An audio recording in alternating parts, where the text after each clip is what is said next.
there was a version of me that existed before any of this, and most days now I think about him as a separate person entirely. That version had a badge, a bad knee from a foot chase in his second year on the job, and one rule he lived by that had nothing to do with the department and everything to do with how he saw the world. Follow the law when it made sense. Bend it when it didn't. I'm not going to pretend that made me some kind of hero. It just made me good at the job. My name is Ambrose. That's the only name I go by now, and there's a specific reason for that, one I'll get to later. Back then, 11 years into police work and 5 years working as a detective, I was 34 years old and about as ordinary as a man carrying a badge can be. I worked in a city big enough that nobody noticed one more unmarked sedan idling at a red light, and I liked it that way. I liked the noise.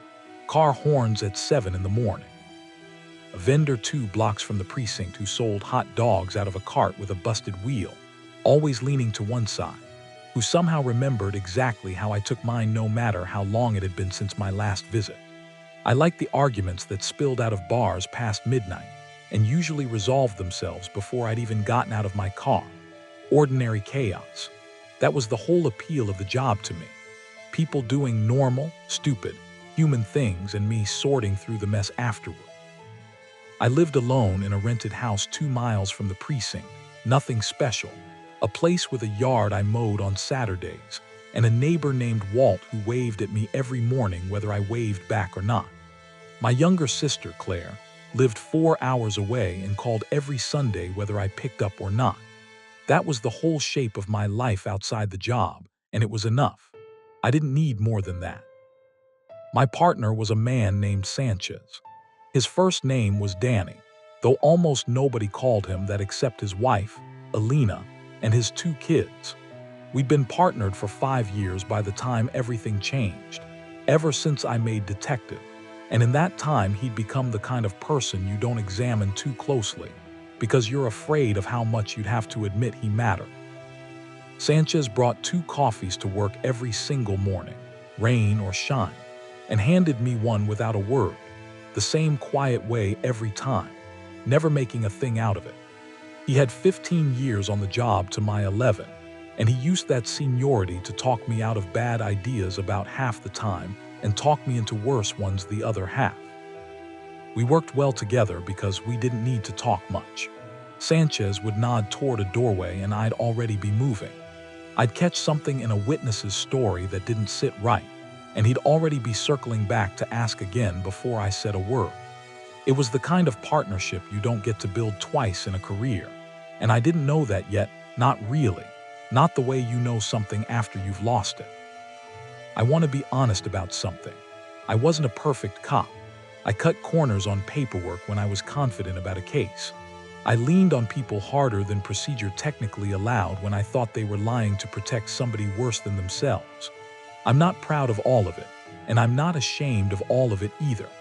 I was a man doing a hard job in an ordinary city, trying to keep the ordinary chaos from tipping over into something worse.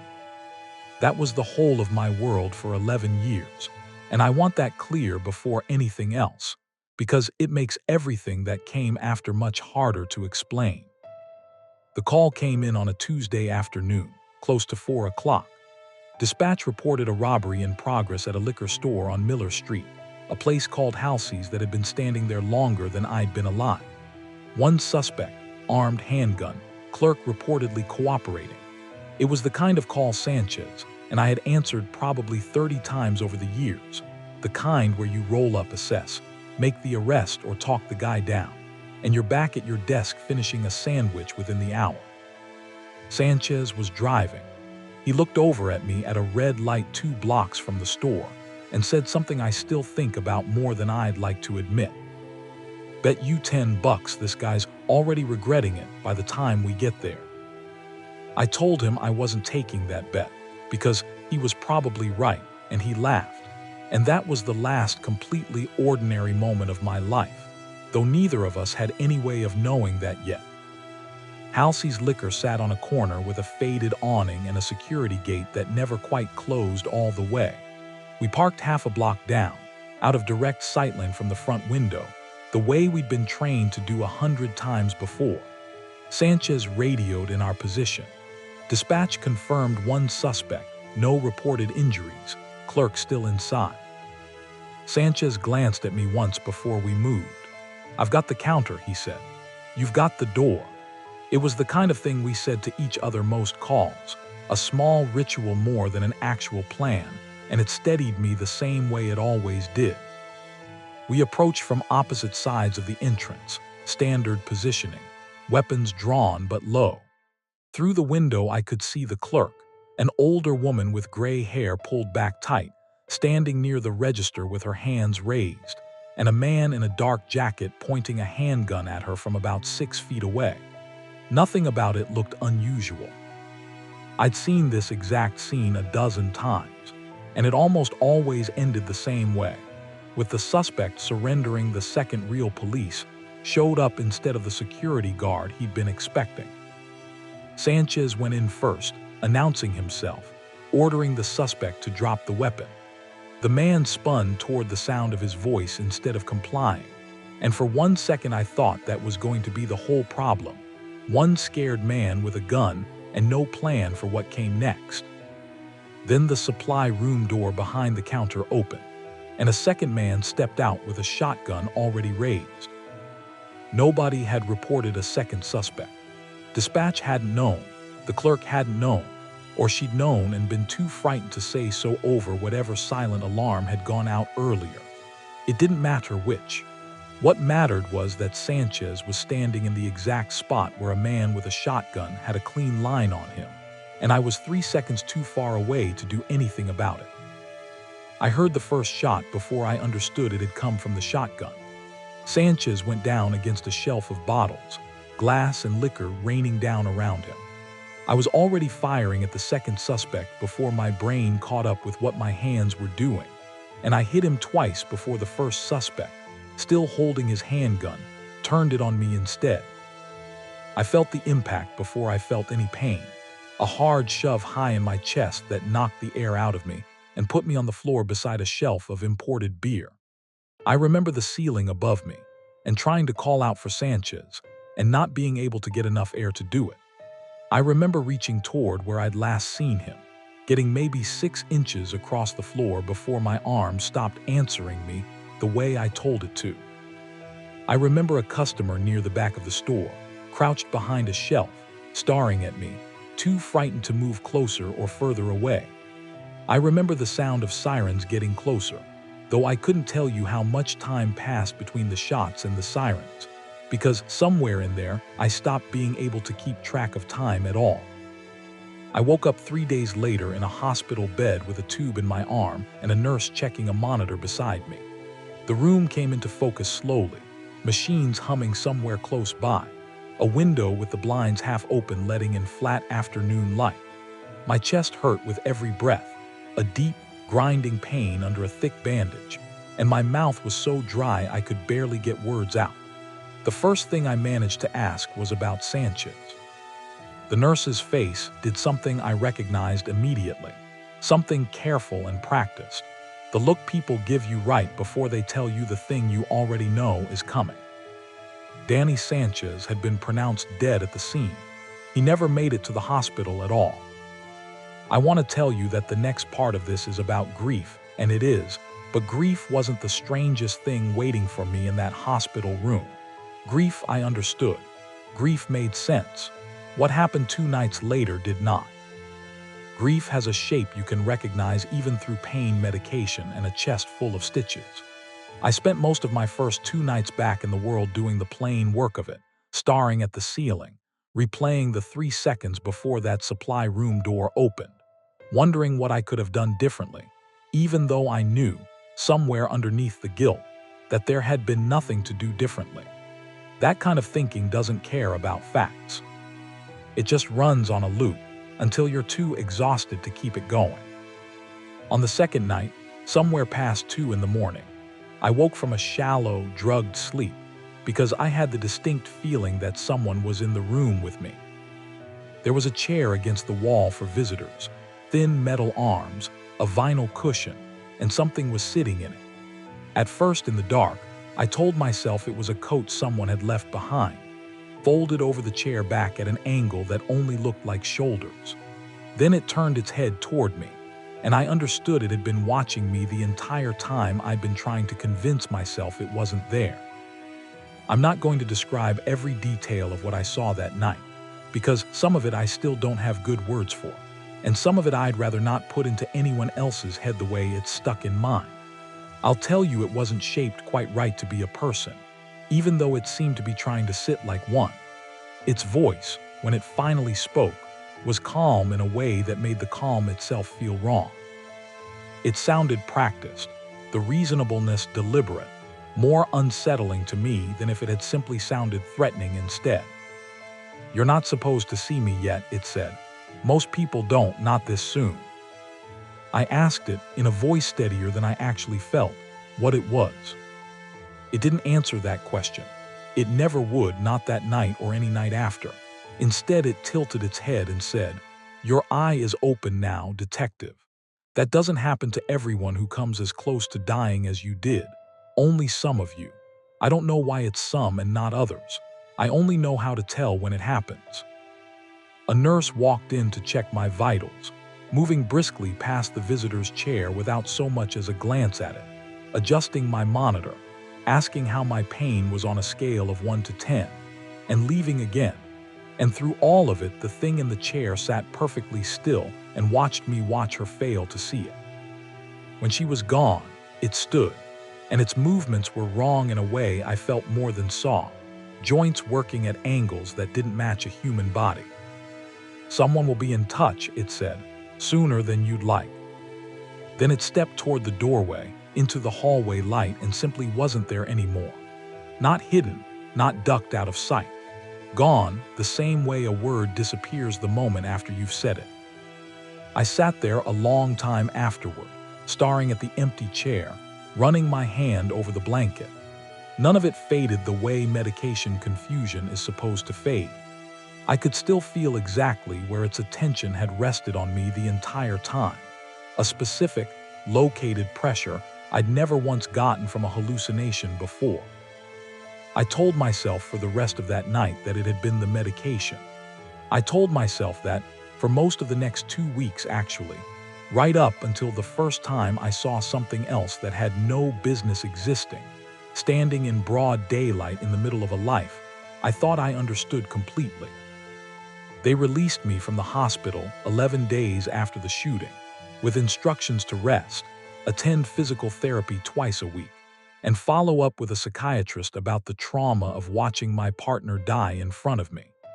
Nobody at the department knew yet that the trauma wasn't the only thing I was carrying home with me.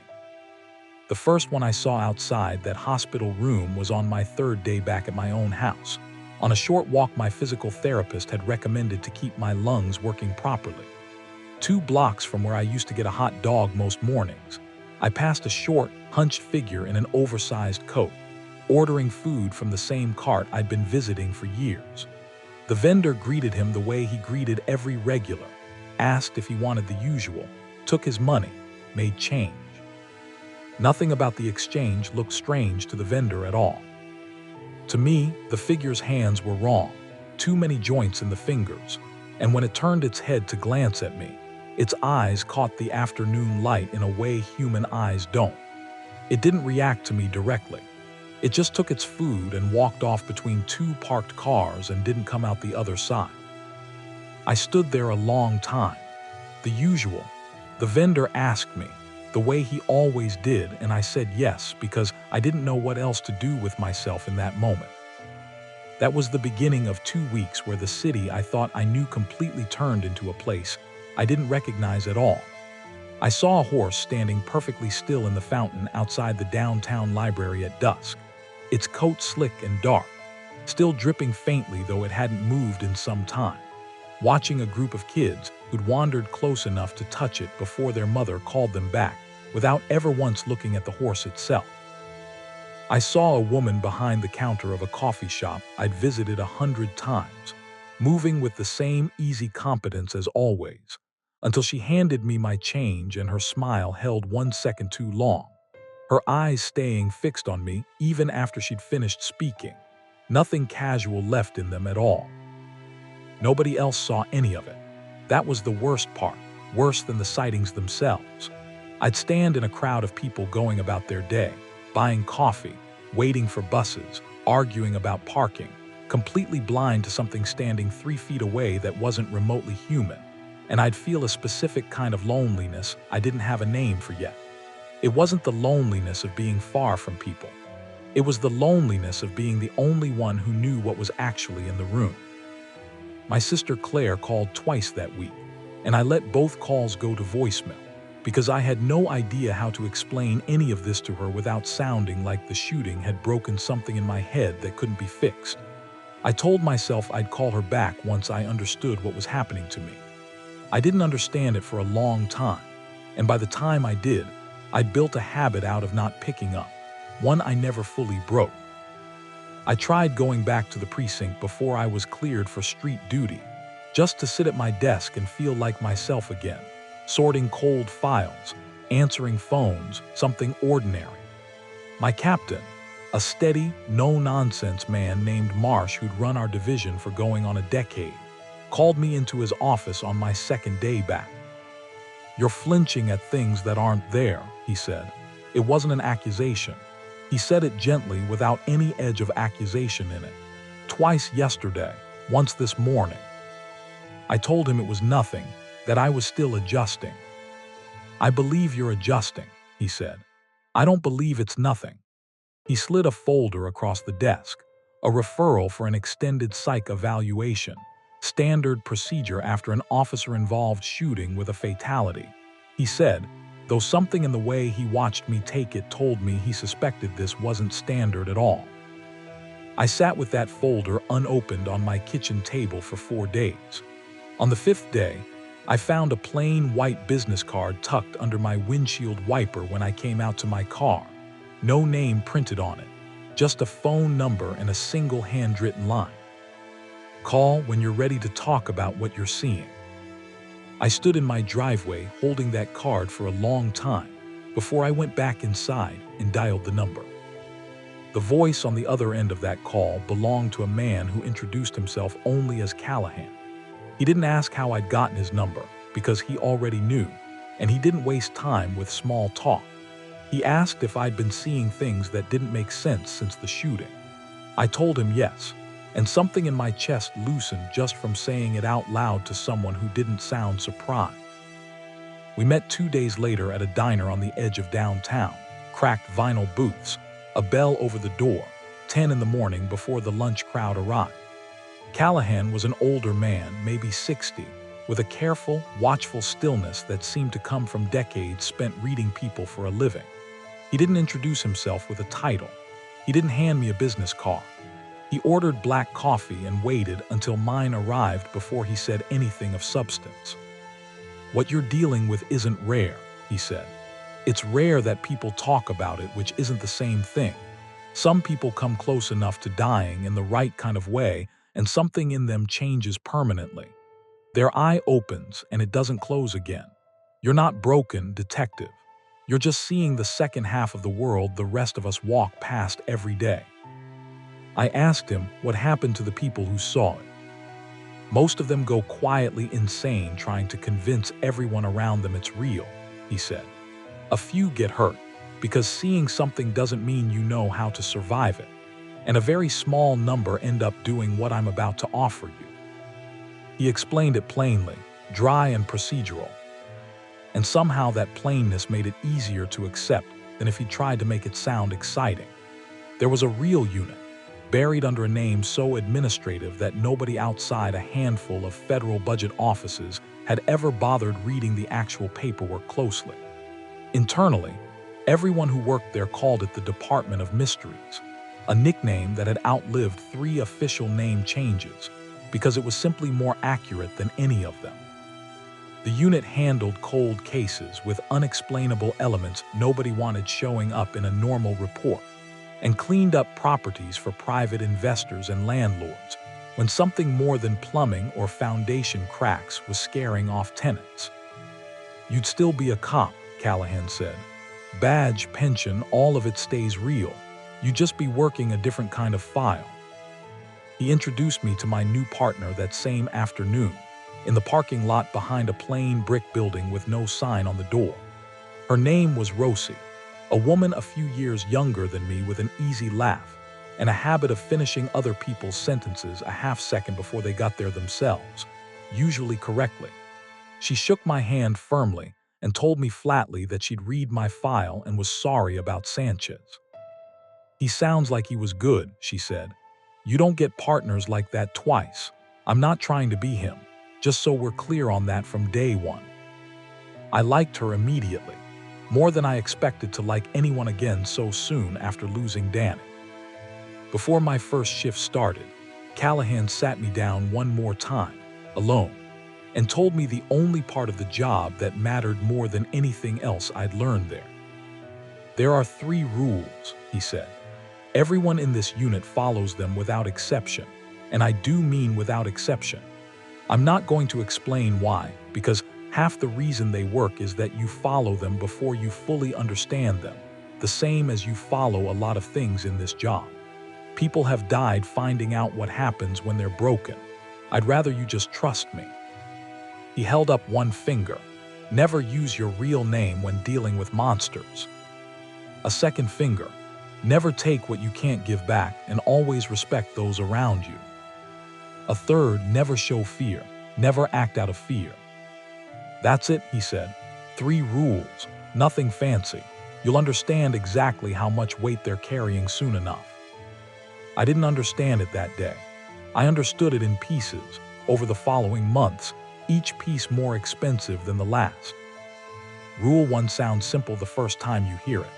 Never use your real name when dealing with monsters.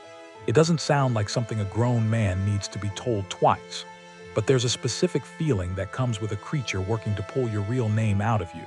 A pressure behind the eyes, something close to curiosity, something close to hunger. And until you've felt it firsthand, the rule is just words. Once you've felt it, you understand that a name isn't only a label. It's a kind of key, and the wrong hands holding it can open doors you didn't know you had. Callahan explained the reasoning to me plainly once, and only once.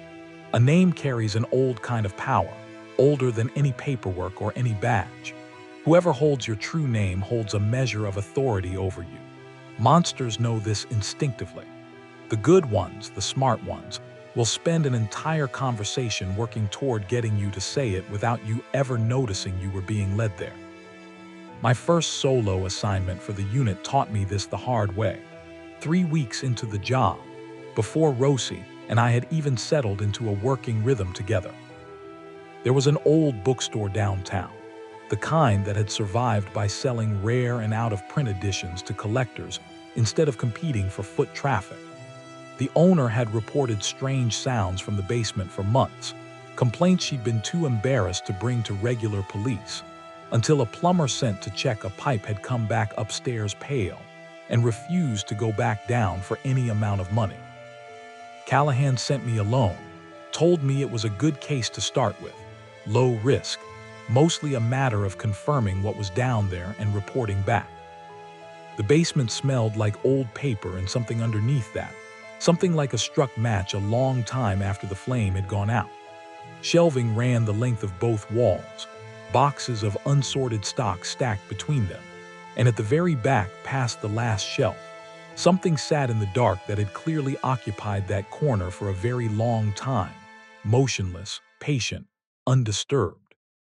It didn't attack me. It didn't even move much.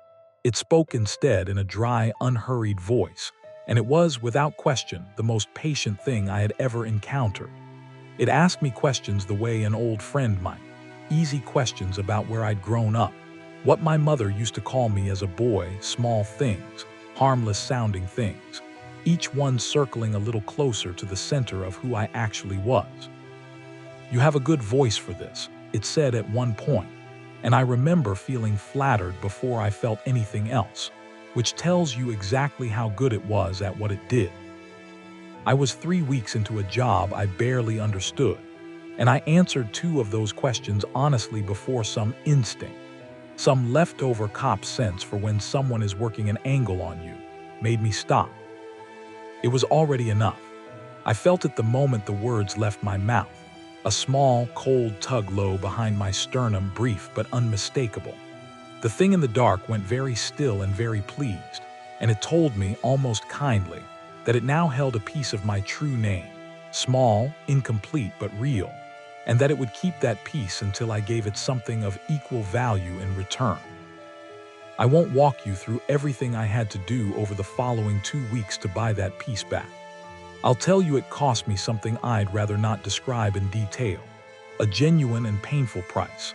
And I'll tell you that Callahan, when I told him what happened, didn't look surprised at all, only tired, in the specific way of someone who has watched this same mistake happen before and will likely watch it happen again. "That's rule one," he said. "Now you know why we don't explain it in advance.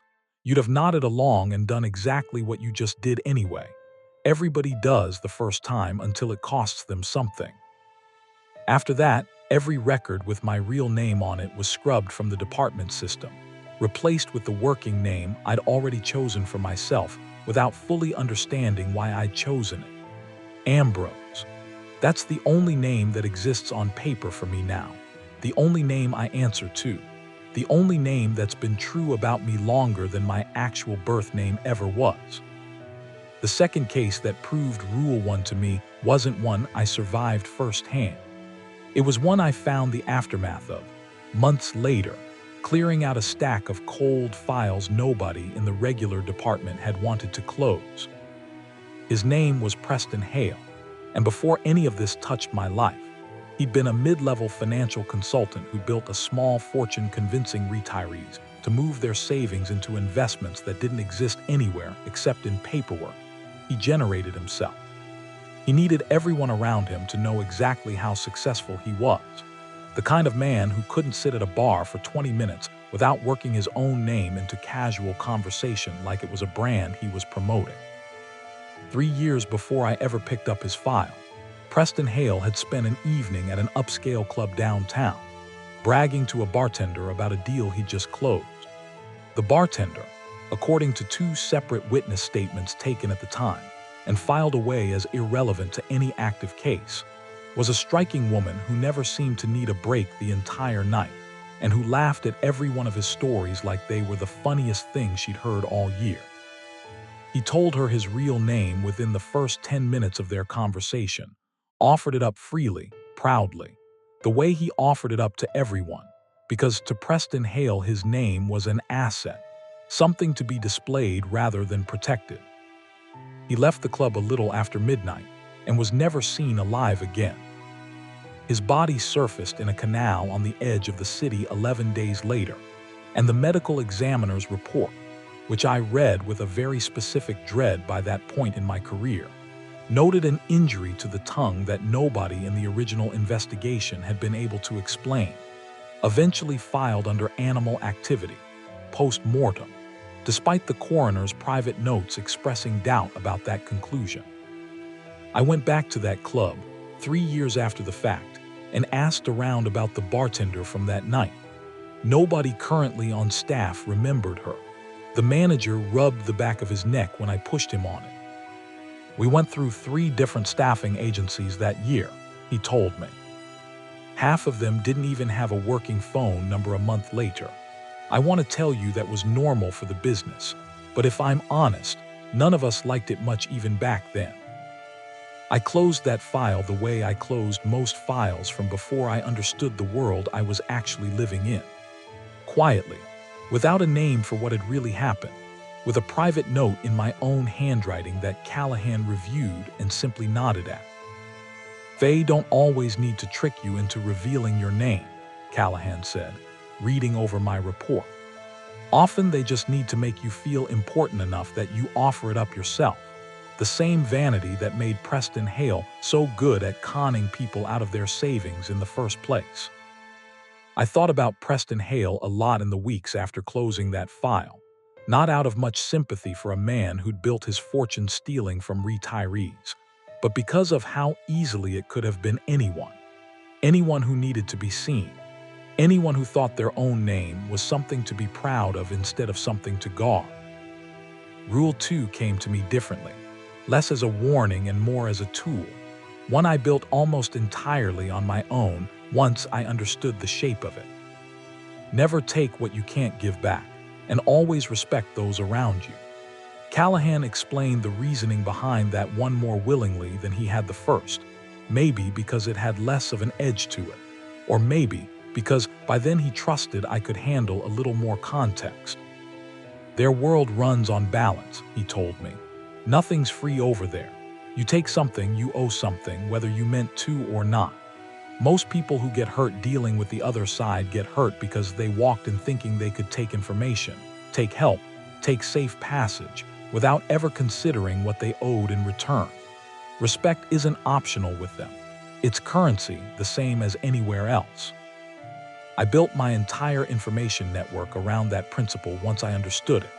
There was a small, wiry creature who haunted the alley behind a bakery 3 blocks from our building, a being the department's old files referred to only as Rooney, who had apparently been trading information to whoever ran this unit for longer than Callahan himself had been alive. Rooney wanted exactly one thing in exchange for anything he told you, and it wasn't money, and it wasn't favors. Rooney wanted good chocolate and peanut butter, the natural kind without added sugar, and he wanted it handed over with genuine respect rather than the transactional indifference most people bring to paying for anything. The first time I sat down across from him with a bag of good chocolate and a jar of peanut butter, he studied me for a long moment before saying anything at all. "You're going to ask me things," he said. It wasn't a question. "Eventually," I told him. "Not today. Today I just wanted to bring you something decent for once." He took the bag slowly, like he was waiting for a catch that never came, and something in his face changed, some old wariness easing just slightly. "Nobody's done that first," he said. "Not in a long while." I started stopping by that alley twice a week after that, always asking how he was doing before I asked him anything useful, and always actually listening to the answer, even when it had nothing to do with whatever case I was working. It felt strange at first, extending Rooney the same patience and attention I'd give someone I genuinely respected, rather than managing him as a resource to be extracted from. Then I noticed how much more he told me once he trusted that I meant it, and I understood that Rule 2 wasn't really about avoiding punishment. It was about how much more the world opened up once you stopped treating it like something to be taken from. That network paid off hardest during a case that came to us through an anonymous tip about stolen artifacts moving through the city on a tight timeline. Items with properties that made them dangerous in the wrong hands. The kind of case where every day of delay meant a higher chance the shipment would disappear into a private collection, somewhere we'd never trace again. Regular channels gave us nothing. The people moving those artifacts knew how to stay invisible to normal law enforcement entirely. But Rooney knew things about who moved through certain parts of the city at certain hours, because creatures like him noticed everything and forgot nothing, and because I'd spent months building exactly the kind of relationship with him that made him willing to share it.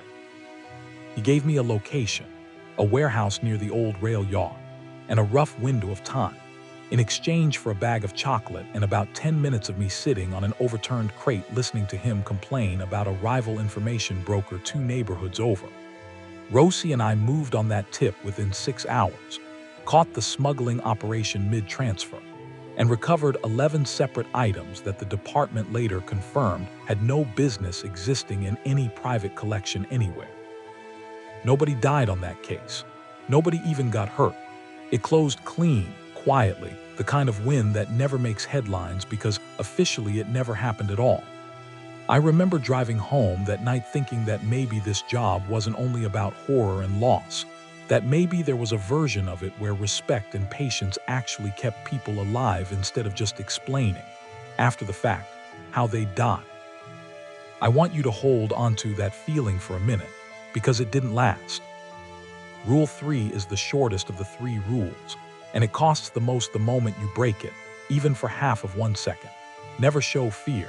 Never act out of fear. Callahan explained it to me exactly once, the same as the others, and he never repeated himself on any of the three no matter how many times I might have wanted him to. Fear works on the other side as a plain, readable signal, an unmistakable sign that something weak has entered the area and is worth pursuing. You're allowed to feel it. Every person who does this work feels it, more often than most would ever admit out loud. What you cannot do is let it decide what your body does next. And there's a wide gap between those two things that you only really understand once you've lived through the exact moment where the gap disappears entirely. The case that taught me the true size of that gap started with a woman named Carol Whitfield, who called our unit's main line 11 separate times over 3 weeks before anyone with the authority to act on what she was saying picked up on the pattern in her calls, instead of filing her under grieving parent. Well-meaning but unreliable. Her son, Tyler, 22 years old, had driven out to visit a friend at a rural property about 2 hours outside the city 4 months earlier, and never come home.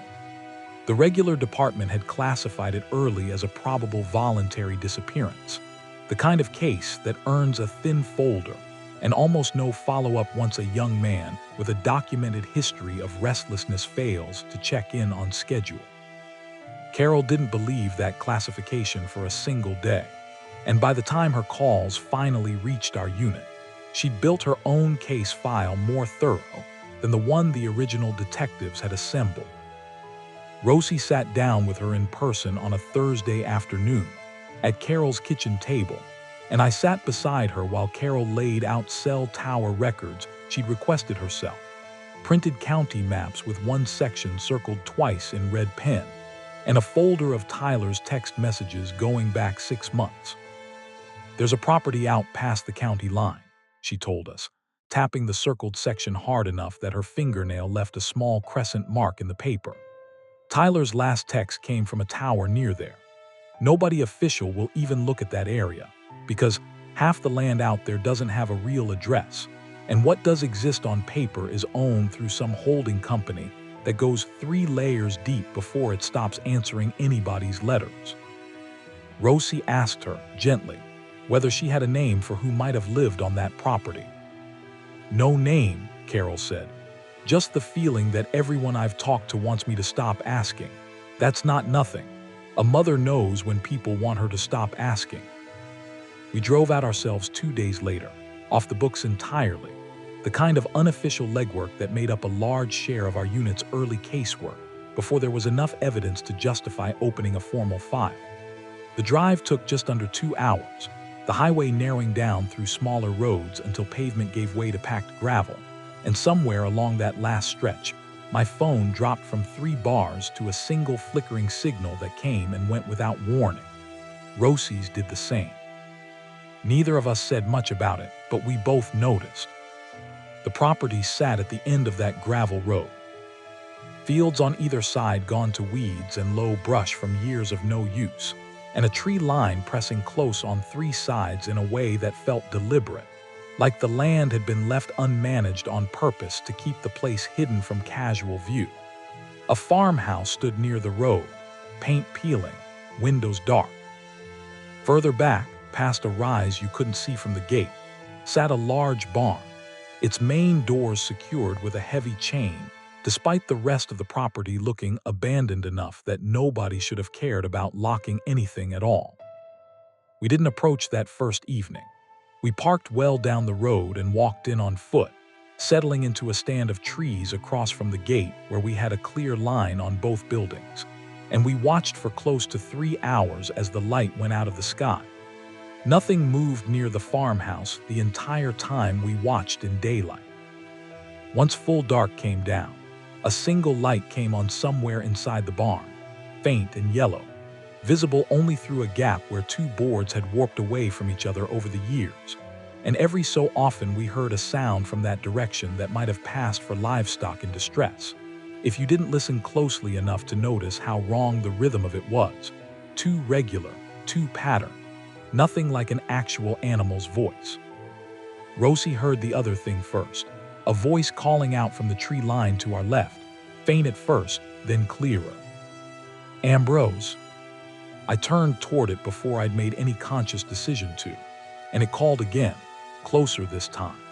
And it was, without any doubt in my mind in that moment, my sister Claire's voice, pitched exactly the way she said my name on the phone every Sunday I hadn't picked up, with that particular rise at the very end she'd had since we were kids. A small habit I hadn't thought about in months and would never have expected anything else in the world to know how to imitate. I took 2 full steps toward the sound before Rosie's hand closed around my arm.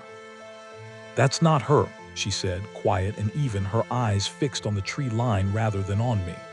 "Claire doesn't know where you are tonight. Nobody does except me and Callahan. Think about that." I stood there another few seconds with everything in me wanting to answer that voice. And then the plain logic of what Rosie had just said finally landed all the way through. And the moment it did, the voice shifted, the rising note at the end stretching a half beat too long, turning slightly too musical, wrong in the same specific way the Kelpie's eyes at the downtown fountain had been wrong months earlier. We backed away from that tree line without another word passing between us, and neither of us spoke again until we were back in the car with both doors locked. "It's learning," Rosie said finally, staring straight ahead through the windshield at the dark road. "It heard your name from somewhere tonight. Maybe you said it to yourself out there without noticing. Maybe it picked it up some other way we won't ever know. It found a voice to put behind that name that it thought would get you moving toward it." "It nearly did," I told her, and I made a point of not treating that as smaller than it actually was. We reported everything to Callahan before midnight, and he authorized a full operation for 2 nights out, giving us time to pull together 2 additional small teams the unit could call on for something this size. That timeline held for exactly 1 day. Carol Whitfield called again the following afternoon, and her voice had a different edge to it than any of her previous 11 calls, something closer to panic than persistence. She'd received a text from Tyler's number, dark for 4 months straight, 3 words that made no sense given everything we now understood. "Help me, please."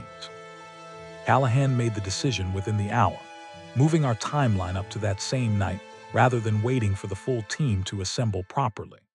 I heard him on the phone with someone above his pay grade, arguing for exactly the kind of judgment call that used to be my whole reputation back when I still worked ordinary cases, weighing a slower, safer approach against the real chance that whatever was in that barn wouldn't still be alive to save if we waited even 1 more day for it to be done properly.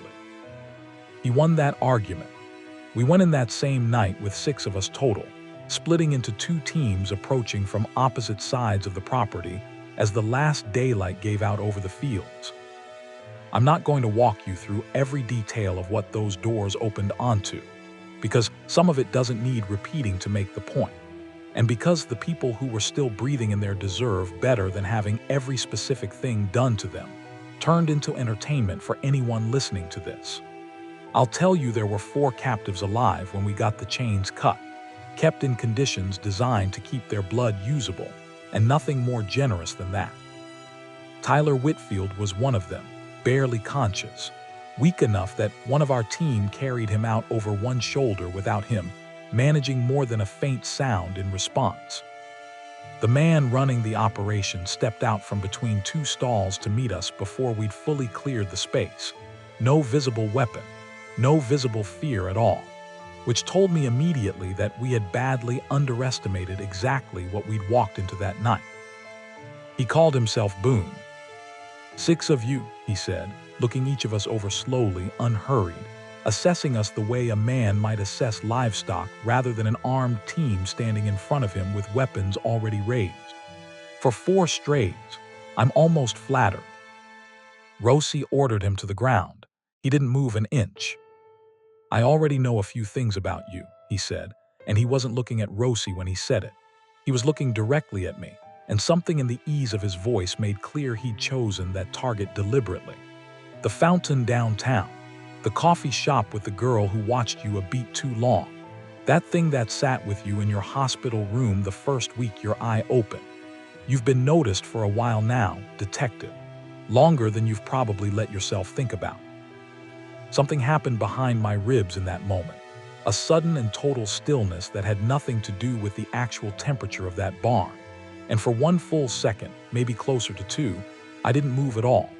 I didn't raise my weapon another inch. I didn't answer him. I just stood there while he watched me not move, and I could see in his face that he understood exactly what that stillness meant, better than I did in the moment it was actually happening to me. That was the whole of it, not a scream, not a visible shake in my hands that anyone else would have caught. Just one full second of my body forgetting what it was supposed to do next, because something had reached directly into the same part of me that had once sat in a bookstore basement 3 weeks into this job, answering gentle questions about my childhood because a voice had made me feel, for one moment, like being known mattered more than being careful. Boone moved toward me inside that same second, faster than a man his size had any right to move, and I registered the threat a full half-beat too late to do anything useful about it myself.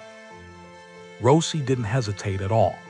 She stepped directly into the space between us before I'd even finished understanding there was a space that needed filling, and whatever Boone intended for me in that moment, he did to her instead. I got a round into him before he could finish it. One of the other team members put 2 more into him from the opposite angle a half second later. He went down hard against the stall gate, wounded badly, but the damage to Rosie had already happened in the same half second.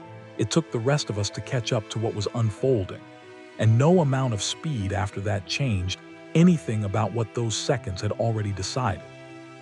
I don't remember most of what happened over the next several minutes with any real clarity. I remember saying her name more than once.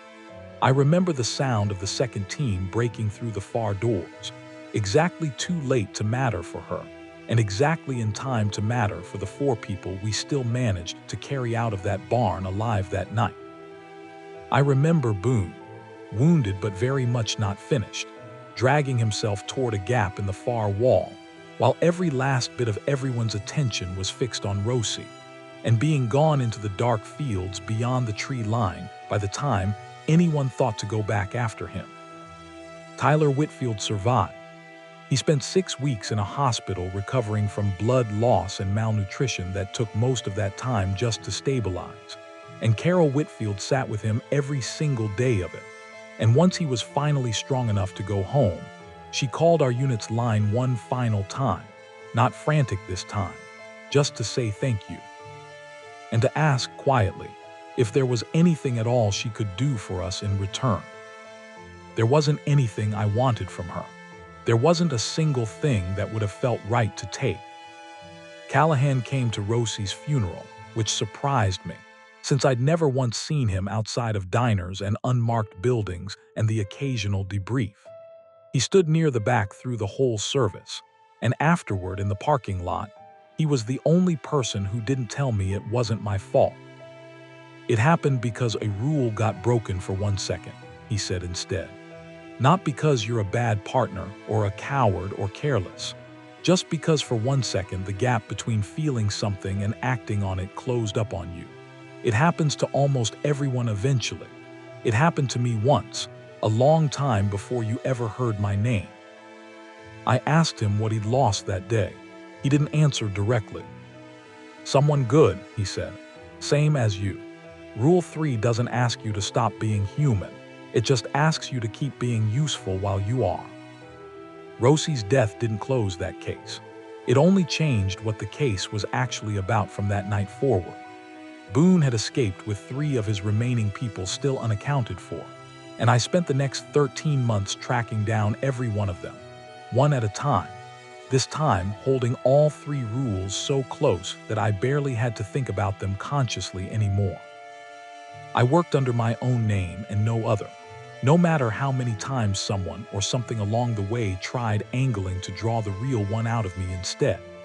I paid every debt I picked up in full before I ever asked for the next favor, the same way Rosie and I had built that network together in the first place. Rooney helped me twice during those 13 months, once with a lead that placed one of Boone's people 2 states over, working under an assumed name at a business that had no idea what it was actually employing. And I closed that piece of it clean, quietly, the same way most of our unit's real work gets closed. I found Boone himself in the 11th month, in a rented house 3 states from where it had all started, using a different name and a different face for the people around him. I walked into that house with my weapon raised and my hands entirely steady, and whatever he tried to say in those last seconds to unsettle me the way he had in that barn, I didn't let a single word of it land. It ended fast. It ended clean. I won't pretend I felt satisfaction standing over him afterward, because I didn't feel much of anything at all in that specific moment. What I felt came later, weeks later, the first time I stood at Rosie's grave with a bag of the same chocolate she used to keep in her desk drawer and set it down at the base of her headstone, because I didn't know what else to do with a habit the two of us had built together and never got to finish. I visit Sanchez too, every few months, and Alina still lets me sit with her and the kids some Sundays, and none of it undoes anything, but all of it matters more than I know how to say plainly. I go to both graves now on a schedule I never planned out loud and have never once broken, and standing there, I've come to understand something about this work that took me far too long to accept the first time around. The losses don't disappear just because you survive them. You only learn how to carry them without letting them decide what you do next, which turned out to be exactly what Rule 3 had been trying to teach me from the very first day. Callahan held up 3 fingers across a diner table and told me flatly that I'd understand the weight of them soon enough. I think about the man I used to be more often than I probably should, the one who thought the worst part of this job was a bad night on the street, the one who bet $10 against Sanchez's certainty at a red light 2 blocks from a liquor store neither of us knew was about to take everything from us. I'm not that man anymore, and I stopped grieving the loss of him a long time before I stopped grieving the people I lost becoming whoever I am now. What I am now is someone whose job is making sure the world most people live in, and the world I can now see stay separate, stay quiet, stay survivable for the people who don't know either one exists. I used to think my job was about ordinary chaos. I understand now that it was always about this, underneath, the whole time, and the ordinary chaos was just the part of it I was allowed to see first.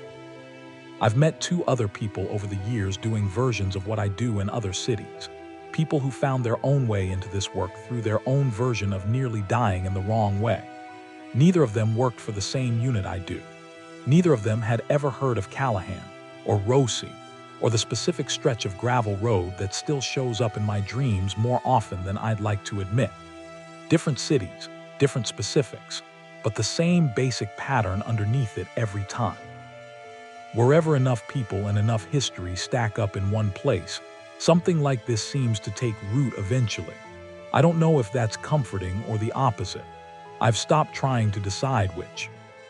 I still buy 2 coffees some mornings out of habit, and I still don't always know what to do with the second one. I still keep good chocolate in my desk drawer, not because I need it for informants anymore, but because it feels wrong to stop now. Grief doesn't ask permission before it becomes a habit. It just does, and I've found a habit is easier to manage than missing someone with nowhere to put it. This is the part I always call the epilogue, because it isn't really the end of anything. It's just where I stop telling you what happened and start telling you what's still true. You've probably been somewhere that felt slightly wrong without being able to say exactly why. A parking garage that stayed too quiet. A stretch of woods behind a childhood house you never quite finished exploring. A coworker who remembered a detail about you that you were certain you'd never mentioned out loud. I'm not going to tell you that all of it means something. Most of it probably doesn't. But some of it does, and there isn't a reliable way to know which is which from where you're standing, which is exactly the position I stood in myself for 11 years before anyone bothered telling me otherwise.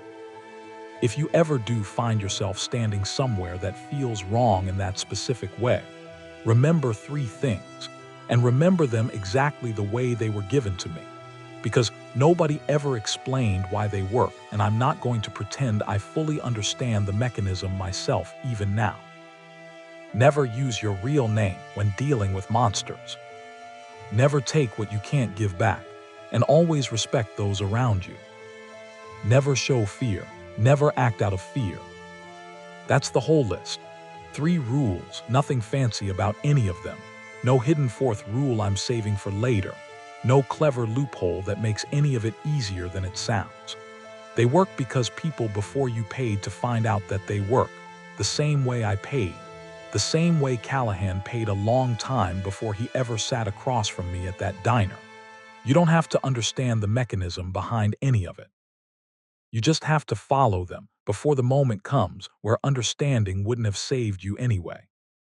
I'm still out there most nights, working cases that never make it into any report a normal person could request, in a city I'm not going to name for you and wouldn't even if you asked directly, because some of what I've described tonight is still active, still moving, still perfectly capable of learning a new voice to wear if it decides yours is worth imitating.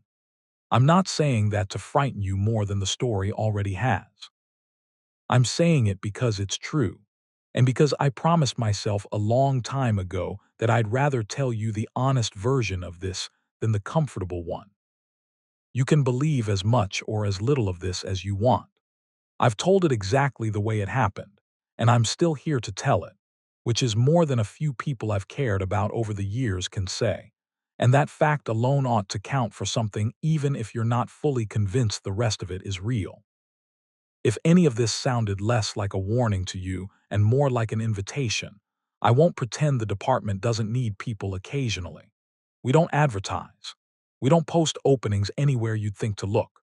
But if your eye ever opens the way mine did, somebody like Callahan tends to find you eventually, usually sooner than you'd expect and later than you'd like. Just do yourself one favor before that conversation happens. Have a fake name ready.